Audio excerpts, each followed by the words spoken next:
ओम शांति। आज प्यारे बाबा के 29 तारीख के महावाक्य हैं। बाबा बोले, मीठे बच्चे, तुम्हें अब आवाज से परे जाना है, इसलिए मुख से शिव शिव कहने की भी दरकार नहीं है। मीठे बच्चे, तुम्हें अब आवाज से परे जाना है, इसलिए मुख से शिव शिव कहने की भी दरकार नहीं है। प्रश्न है, एक बाप को ही सर्वशक्तिवान ज्ञान का सागर कहेंगे, दूसरों को नहीं, क्यों? बाबा बोले, क्योंकि एक बाप को ही याद करने से आत्मा पतित से पावन बन जाती है। बाप ही है जो पतितों को पावन बना देते हैं। बाकी कोई भी देहधारी मनुष्य पावन बना नहीं सकते।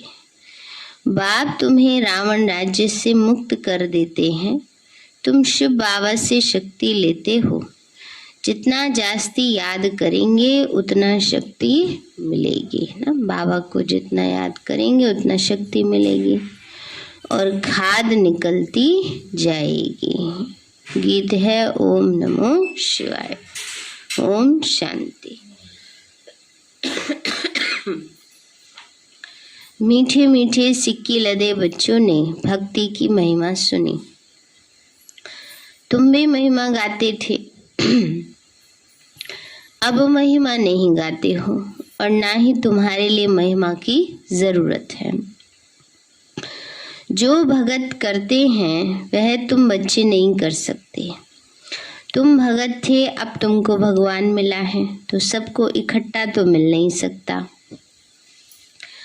बाप सबको इकट्ठा कैसे पढ़ाएंगे, है ना। बाबा ने कहा सबको इकट्ठा तो मिल नहीं सकता, बाबा सबको कैसे इकट्ठा पढ़ाएंगे। यह तो हो ही नहीं सकता। सभी भक्त भी इकट्ठे नहीं हो सकते। हाँ, बाप को पढ़ाना है जरूर, क्योंकि यह राजयोग है। सूर्यवंशी चंद्रवंशी राज्य स्थापन होना है, तो बच्चों को प्रदर्शनी में समझाना है। त्योहारों आदि पर भी तुम बहुत अच्छी सर्विस कर सकते हो। त्योहार चल रहे हैं ना अभी, तो बाबा कहते त्योहारों पर भी तुम बहुत अच्छी सर्विस कर सकते हो। उनका रहस्य बता सकते हो, क्यों व्रत करते हैं, क्यों त्योहार मनाते हैं। बाबा कहते तुम्हें अपने लिए ही राज्य स्थापन करना है। तुम शिव शक्ति महारथी सेना हो और कोई ड्रिल आदि तुम नहीं सीखते हो। तुम रूहानी ड्रिल सीखते हो। यह ड्रिल भारत की नामी ग्रामी है। ये है योग के ड्रिल। आत्मा को परमपिता परमात्मा से योग लगाना है, उनसे वर्षा लेना है। इसमें लड़ाई की तो कोई बात ही नहीं। तुम बाप से वर्षा लेते हो, इसमें लड़ाई का कनेक्शन नहीं। तुम हो बेहद बाप के वारिस, तो बाप का बनकर बाप की श्रीमत पर चलना है। बाप की मत लड़ाई आदि की नहीं है। बाप सिर्फ कहते हैं, मीठे मीठे बच्चे, तुम सतो प्रधान थे, राज्य करते थे, अब तुमको स्मृति आई है। बाप कहते हैं, तुम अपने जन्मों को नहीं जानते हो। गाते भी हैं 84 जन्म मनुष्य लेते हैं।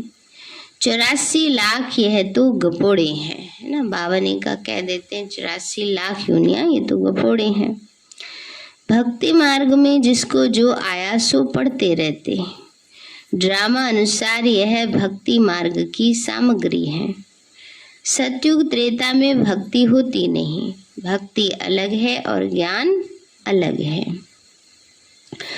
तुम बच्चों के सिवाय और कोई ऋषि मुनि आदि की बुद्धि में यह ज्ञान नहीं है।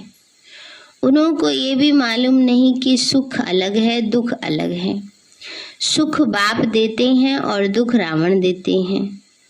जो तुम सूर्यवंशी चंद्रवंशी थे, सो 84 का चक्कर लगाकर शूद्रवंशी बने हो। बाबा ने कहाँ सूर्यवंशी चंद्रवंशी, कहाँ जन्म लेते लेते पतित शूद्रवंशी बन गए। तो बाप स्मृति दिलाते हैं, तुम विश्व के मालिक थे। तुम 84 जन्म भोग नीचे उतरते तुच्छ बुद्धि तमो प्रधान बन गए हो। सतो प्रधान वाले को स्वच्छ ऊंच बुद्धि कहा जाता है। बाबा ने कहा सतो प्रधान माना स्वच्छ बुद्धि, ऊंच बुद्धि। तमो प्रधान को नीच बुद्धि कहा जाता। नीच बुद्धि वाले को ऊंच बुद्धि वालों को नमस्ते करते। बाबा ने कहा जो नीच बुद्धि माना पतित मनुष्य, ऊंच बुद्धि माना सतो प्रधान देवी देवताओं को नमस्कार करते हैं, उनके सामने झुकते हैं, नमन करते हैं। यह भी तुमको भी मालूम नहीं था कि हम ही ऊंच थे, अब हम ही नीचे बने हैं। बाबा ने समझाया है, जिसने पहले नंबर में जन्म लिया होगा वही सतो प्रधान बनेगा। बाबा ने समझाया है, पहले नंबर में जन्म लिया होगा तो सतो प्रधान बनेंगे। 84 जन्म भी सूर्यवंशी ही लेंगे। अब तुम समझते हो हम विश्व के मालिक थे तो पावन सतो प्रधान थे। पतित थोड़े ही विश्व के मालिक बन सकते हैं। बाबा ने कहा विश्व के मालिक थे तो सतो प्रधान थे, जब पतित बन जाते तो थोड़े विश्व के मालिक हैं। उनकी महिमा देखो कितनी ऊंची है, सर्वगुण संपन्न। त्रेता में 14 कला संपूर्ण नहीं कहेंगे, सूर्यवंशी को 16 कला संपूर्ण कहेंगे। 14 कला के पीछे संपूर्ण अक्षर नहीं आएगा। संपूर्ण 16 कला वालों को लिखना है। अभी तुम बच्चे 16 कला संपूर्ण बनते हो। बाबा ने कहा 16 कला संपूर्ण बनते हो। बाबा कहते हैं संपूर्णता 16 माना 100% में है। कहते हैं ना 16 श्रृंगार माना 100%। 16 कलाएं चंद्र की। जब चंद्रमा संपूर्ण होता है तो उसकी 16 कलाएं कही जाती हैं। 14 कला में संपूर्ण नहीं है, तो इसी तरह त्रेता में संपूर्णता नहीं है, संपूर्णता है सतयुग में।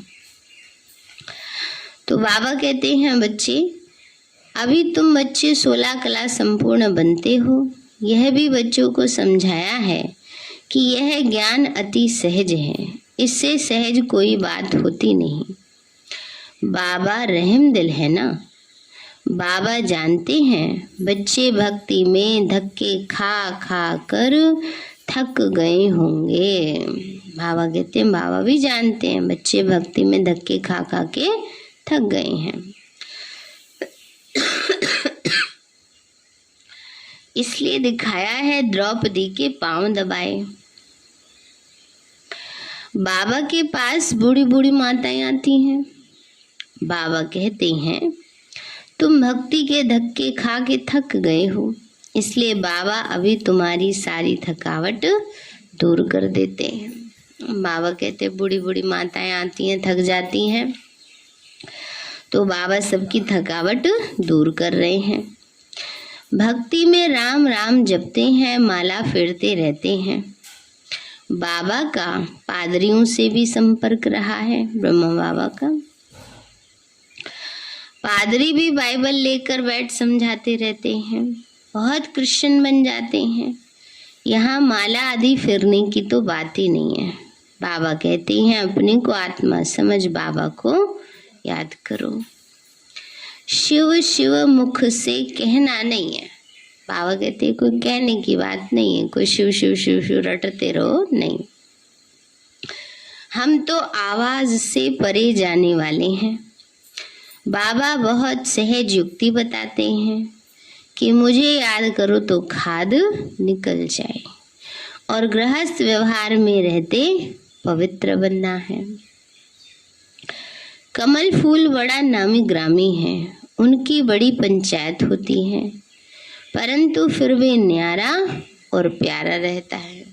बड़ी पंचायत माना कमल के पत्ते होते हैं, कमल नाल होती है ना, उसका कितना विस्तार होता है, कमल के फूल का परिवार होता है, लेकिन फिर भी वो सबसे न्यारा प्यारा रहता है। तो तुम भी विषय सागर में रहते न्यारे प्यारे रहो। दुनिया क्या है? विषय सागर है, विषय विकारों में सब डूबे हुए हैं, फंसे हुए हैं। यह विषय सागर है, इसको नदी नहीं कहेंगे। नदी तो छोटी होती है, सागर तो अथाह होता है। तो भी दुख कितने हैं? अथाह हैं। विकार कितने हैं दुनिया में? अथाह हैं। इसलिए इसको क्या कहते हैं? विषय सागर। तो बाबा कहते हैं बच्चे इसको नदी नहीं कहेंगे, तुम बच्चे अभी कितना समझदार बनते हो, इसी समझ से तुम महाराज कुमार बन जाते हो। तुमको तो बहुत खुशी होनी चाहिए, पुरुषार्थ करना चाहिए। बच्चा अथवा बच्ची दोनों की आत्मा को पुरुषार्थ करना है। लौकिक संबंध में बाप का वर्षा सिर्फ बच्चों को मिलता है, बच्ची को नहीं। यहाँ सब आत्माओं को वर्षा मिलता है ना। बाबा ने कहा यहाँ तो जो करेगा सो पाएगा। आत्मा की बात है, शरीर की बात ही नहीं। बाप समझाते हैं याद की यात्रा से ही तुम ऊंचा पद पा सकते हो। प्रदर्शनी में पहले पहले बाप का परिचय देना है, फिर उसके बाद है बाप का वर्षा। पहले यह निश्चय बिठाओ कि यह तुम्हारा बेहद का बाप है। उनको समझाना है भगवान एक है। ब्रह्मा विष्णु शंकर भी भगवान नहीं है। बाबा ने कही बात बड़ी समझने और समझाने की है। वो है देवता, परमात्मा एक ही है, परम जमा आत्मा, कभी जन्म मरण के चक्र में नहीं आता। राम का भी जन्म दिखाया, कृष्ण का भी जन्म दिखाया, सबका जन्म दिखाया। तो सब कौन हो गए? देवता, देवात्मा। परमात्मा है एक निराकार शिव बाबा। भगवान पतित पावन निराकार बाप है, उनकी महिमा ही अलग है। आजकल प्रदर्शनी में त्रिमूर्ति पर समझाना होता है। वह बाप है, यह दादा है। वर्षा उनसे मिलता है। वह निराकार है, उनसे वर्षा कैसे मिले? वो है सबका रचयिता। तो ब्रह्मा विष्णु शंकर भी रचना है। रचना को रचयिता से ही वर्षा मिल सकता है। वह तो निराकार बाप इसके द्वारा वर्षा देते हैं। रचयिता सबका एक है, इसीलिए गाया जाता है सर्व का सद्गति दाता एक। उनको ज्ञान का सागर कहा जाता है। बाकी वह सब शास्त्रों की अथॉरिटी है। यह है ज्ञान सागर खुद अथॉरिटी। बाबा ने कहा शिव बाबा तो सबसे बड़ी अथॉरिटी है। वो तो शास्त्र पढ़ लेते हैं तो उनको टाइटल मिल जाता है, तो अथॉरिटी कह देते हैं। लेकिन सबसे बड़ी अथॉरिटी शिव बाबा है। वर्ल्ड ऑलमाइटी अथॉरिटी खुद कहते हैं, स्वयं सर्वशक्तिवान बाप खुद कहते हैं कि मैं वेदों शास्त्रों को जानता हूँ और तुमको सार समझाता हूँ। ये सब है भक्ति मार्ग की सामग्री जो सतयुग त्रेता में होती नहीं। भक्ति से ही सीढ़ी नीचे उतरनी होती है। सर्वशक्तिवान एक बाप को ही गाया जाता है। उनके साथ योग लगाने से ही हम पवित्र बन जाते हैं। तो सर्वशक्तिवान हुआ ना, तो हम सबको पतित से पावन बना देता है। बाबा क्या करते हैं? हम सबको पतित से पावन बनाते हैं। रावण राज्य से मुक्त कर देते हैं। तो तुम अब शिव बाबा से शक्ति ले रहे हो। योग लगाते हैं तो क्या मिलती है?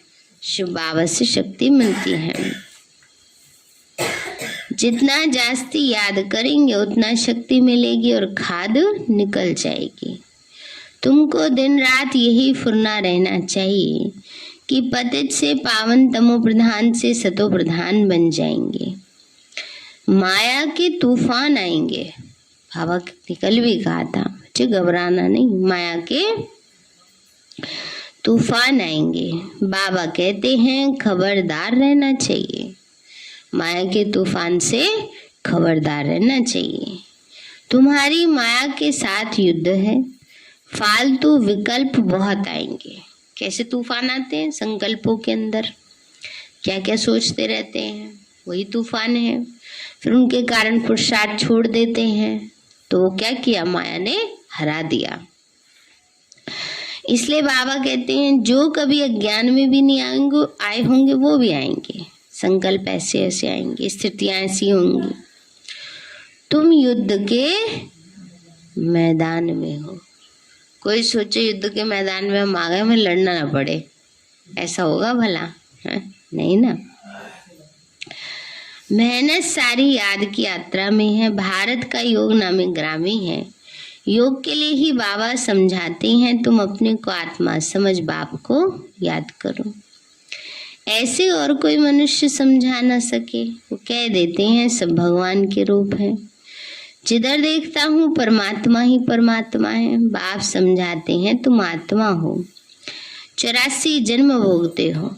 अगर सब परमात्मा है तो क्या परमात्मा जन्म मरण के चक्र में आते हैं?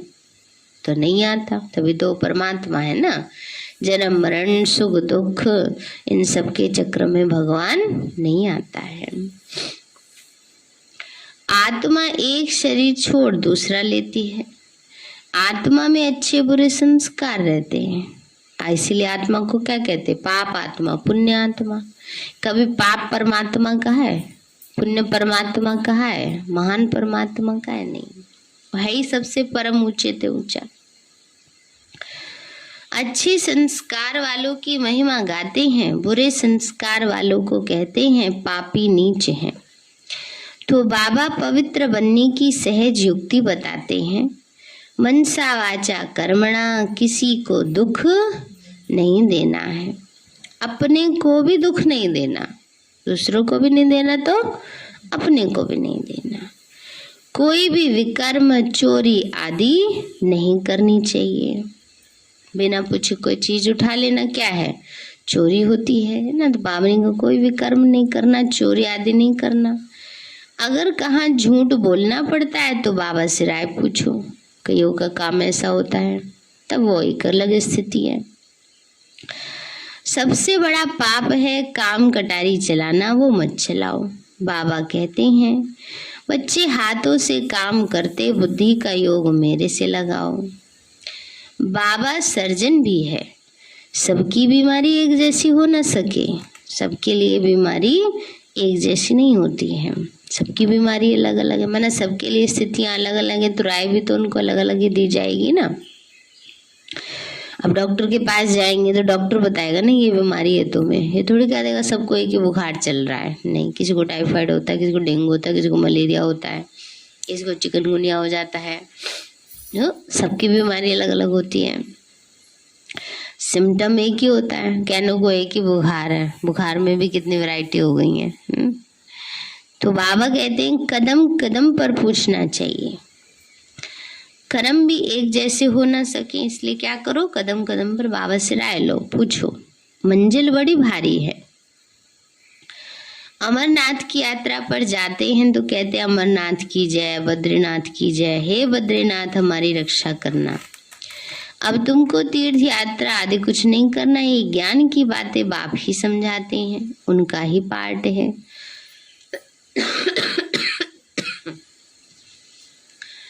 तुम भी बाबा के साथ साथ पाठधारी हो, जितना जो पढ़ेगा उतना ऊंचा पद मिलेगा। इसमें कोई बड़ाई नहीं है। बड़ाई एक की ही है जो सर्व मनुष्यों को सदगति देता है, सर्व बच्चों को पतित से पावन बनाते हैं।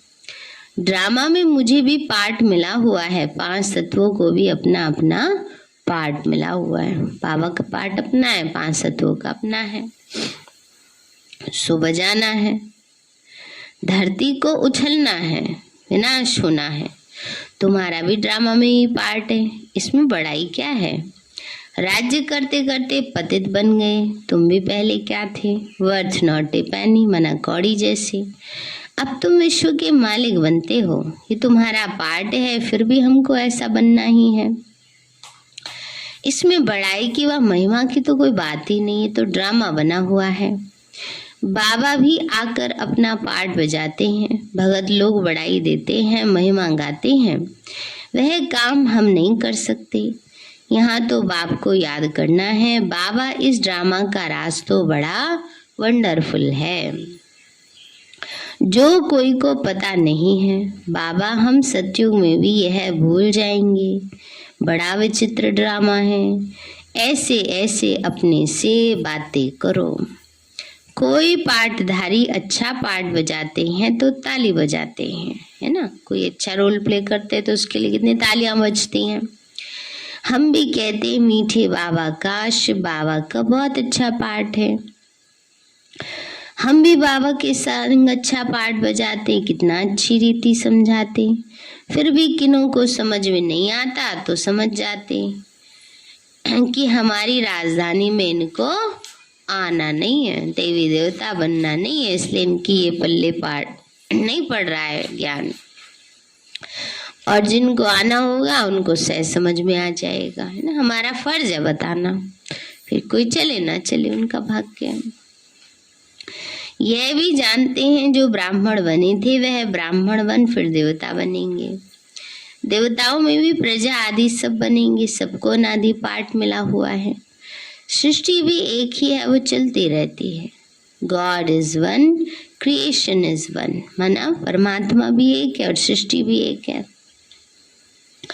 वही चक्र फिरता रहता है। मनुष्य खोज करते हैं, देखे मून में क्या है, सोचते हैं ना पता नहीं चंद्रमा में क्या है। चंद्रमा में जाके देखा कुछ भी नहीं है, ऐसी ईंट पत्थर पड़े। ईंट तो नहीं होंगी, ऐसे ही है, बस मिट्टी है और कुछ नहीं है।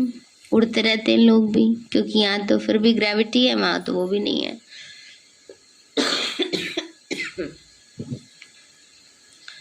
तो बाबा कहते हैं बच्चे उनके ऊपर क्या है, ढूंढते रहते हैं ना। उनके ऊपर है सूक्ष्म वतन, वो कहाँ देखेंगे। लाइट ही लाइट है, बहुत कोशिश करते हैं। साइंस की भी हद है, माया की भी बहुत पंप है, माना भवका है। साइंस सुख के लिए भी है तो दुख के लिए भी है। वहां एरोप्लेन कभी गिरेंगे नहीं। दुख की कोई बात ही नहीं, यहाँ तो दुख ही दुख है। चोर लूट जाते हैं, आग जला देती है। वहां मकान बहुत बड़े बड़े होते हैं, सारे आबू जितनी एक एक जमीन, एक एक राजा की जमीन होगी। बाबा कहते इतने बड़े बड़े मकान होंगे। तुम आए हो स्वर्गवासी बनने, बाबा को याद करो तो खाद निकले। तुम सब आशिक हो उस माशूक। अब माशूक तुमको कहते हैं माँ में कम याद करो तो अमरपुरी के मालिक बन जाएंगे। वहां काली मृत्यु होती नहीं। सतयुग में है श्रेष्ठाचारी दुनिया, ये है भ्रष्टाचारी दुनिया। कितने बीके बाप से वर्षा ले रहे हैं, तुम भी वर्षा ले लो। बाबा कहते हैं कितने बाबा के बच्चे देखो वर्षा ले रहे हैं। अगर श्रीमत पर नहीं चलेंगे तो ऊंचा पद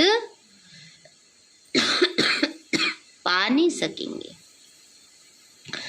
हर 5000 वर्ष के बाद बाबा स्वर्ग बनाने आते हैं। कलयुग में ढेर मनुष्य हैं, सतयुग में थोड़े हैं, तो विनाश तो जरूर होगा। इसलिए महाभारत लड़ाई सामने खड़ी है। बाबा कहते हैं इसलिए क्या है, महाभारत लड़ाई सामने खड़ी है। विनाश होगा, स्वर्ग आएगा। अच्छा मीठे मीठे सिक्के लदे बच्चों प्रति माता पिता बाप दादा का याद प्यार। Good morning. रूहानी बाप की रूहानी बच्चों को नमस्ते। रूहानी माता पिता बाप दादा को नमस्ते नमस्ते नमस्ते। बाबा नमस्ते। धारणा के लिए मुख्य सार है मनसा वाचा कर्मणा, किसी को भी दुख नहीं देना है।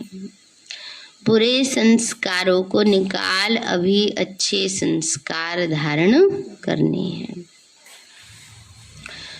कोई विकर्म ना हो इसका ध्यान रखना है। पावनी का कोई विकर्म ना हो इसका ध्यान रखना है। दूसरा है इस विचित्र ड्रामा में अपने श्रेष्ठ भाग्य को देखते हुए अपने आप से बातें करनी है कि हम भगवान के साथ पाठधारी हैं। इस विचित्र ड्रामा को देखते हुए इस विचित्र ड्रामा में अपने श्रेष्ठ भाग्य को देखते हुए अपने आप से बातें करनी है कि हम भगवान के साथ पार्टधारी हैं, कितना अच्छा हमारा पार्ट है, ये देखना है। वरदान दिया बाबा ने, मनन द्वारा बाप की प्रॉपर्टी को अपनी प्रॉपर्टी बनाने वाले दिव्य बुद्धिवान भव। मनन द्वारा बाप की प्रॉपर्टी को अपनी प्रॉपर्टी बनाने वाले दिव्य बुद्धिवान भव। बाबा बोले, बाप द्वारा जो भी खजाना मिलता है उसे मनन करो तो अंदर समाता जाएगा। प्रॉपर्टी तो सबको एक जैसी मिली हुई है, लेकिन जो मनन करके उसे अपना बनाते हैं उन्हें उसका नशा और खुशी रहती है। इसीलिए कहा जाता है, अपनी घोट तो नशा चढ़े। जो मनन की मस्ती में सदा मस्त रहते हैं उन्हें दुनिया की कोई भी चीज उलझन आकर्षित नहीं कर सकती। उन्हें दिव्य बुद्धि का वरदान स्वतः ही मिल जाता है। स्लोगन है, मन की उलझन को समाप्त करने के लिए निर्णय शक्ति को बढ़ाओ। मन की उलझन को समाप्त करने के लिए निर्णय शक्ति को बढ़ाओ। सही निर्णय नहीं ले पाते, उलझे रहते हैं, इसलिए निर्णय शक्ति सही होगी, ज्यादा होगी तो उलझन खत्म हो जाएगी। सारे मीठे बच्चे, तुम्हें अब आवाज से परे जाना है, इसलिए मुख से शिव शिव कहने की भी दरकार नहीं है। प्रश्न है, एक बाप को ही सर्वशक्तिवान ज्ञान का सागर कहेंगे, दूसरों को नहीं, क्यों? बाबा बोले, क्योंकि एक बाप को ही याद करने से आत्मा पतित से पावन बन जाती है। बाप ही है जो पतितों को पावन बना देते हैं, बाकी कोई भी देहधारी मनुष्य पावन बना नहीं सकते। बाप तुम्हें रावण राज्य से मुक्त कर देते हैं। तुम शिव बाबा से शक्ति लेते हो, जितना जास्ती याद करेंगे उतना शक्ति मिलेगी और खाद निकलती जाएगी। अच्छा, ओम शांति। मीठे बाबा, आपने हमें सब कुछ दिया, आपका पदम गुणावार शुक्रिया। प्यारे बाबा, आप हमें ज्ञान गुण शक्तियों वरदानों और सद्बुद्धि से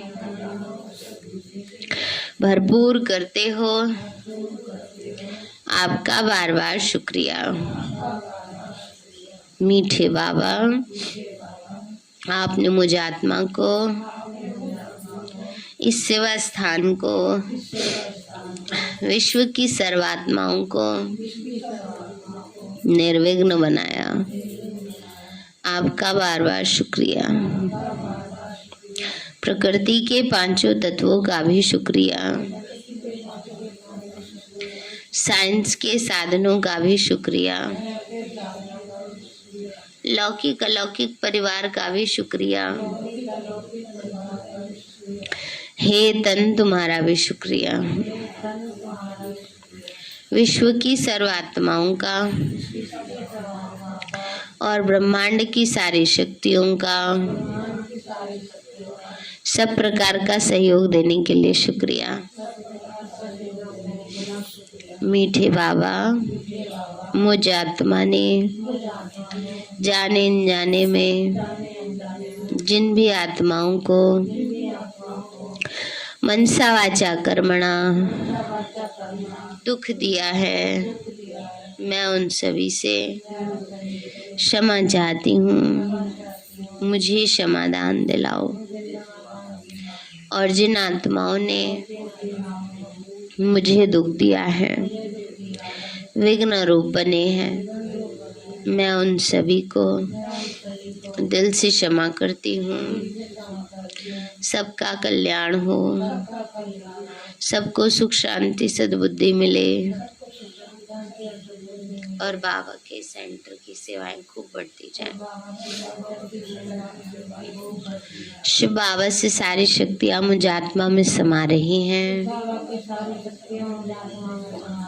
पूरे शरीर में फैल रही हैं। पूरे घर में फैल रही हैं, पूरे देश पूरी दुनिया में फैल रही हैं। सब प्रकार के वायरस नष्ट होते जा रहे हैं। मैं आत्मा परम धाम में चमकती हुई मणि हूँ। सतयुग में पावन देवताई शरीर में पहले नंबर जन्म में रॉयल फैमिली में हूँ। मैं अष्टभुजाधारी देवी दुर्गा हूँ। विघ्न विनाशक गणेश हूँ। मैं बाबा की छत्र छाया में पलने वाली सर्वश्रेष्ठ ब्राह्मण आत्मा हूँ। मैं फरिश्ता हूँ। मेरे साथ सब कुछ बहुत अच्छा होगा। मेरे साथ सब कुछ बहुत अच्छा होगा। मेरे साथ सब कुछ बहुत अच्छा होगा। मेरे साथ सब कुछ बहुत अच्छा होगा। मेरे साथ सब कुछ बहुत अच्छा होगा।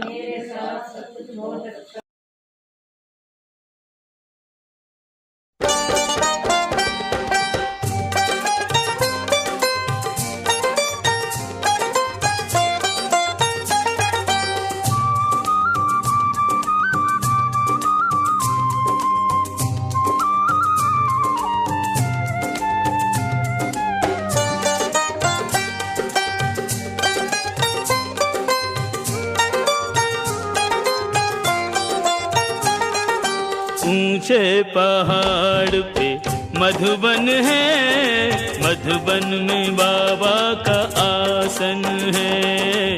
मधुबन में बाबा का आसन है। बाबा सबसे निराले, सबको प्यार करने वाले। बाबा सबसे निराले, सबको प्यार करने वाले। सबके दिलों पे उनका शासन है। मधुबन में बाबा का आसन है। ऊंचे ऊंचे पहाड़ पे मधुबन है, मधुबन में बाबा का आसन है।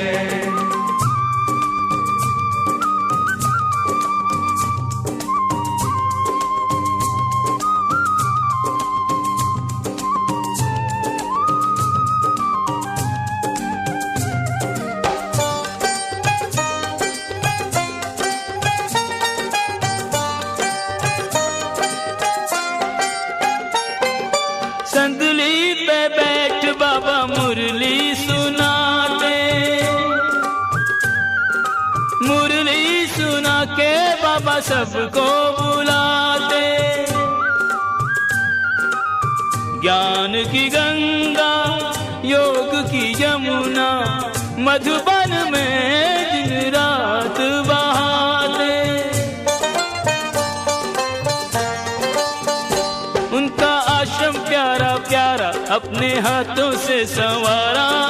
आश्रम प्यारा प्यारा अपने हाथों से संवारा। शांत मनोहर है, पावन है। वन में बाबा का आसन है। ऊंचे ऊंचे पहाड़ पे मधुबन है, मधुबन में बाबा का आसन है।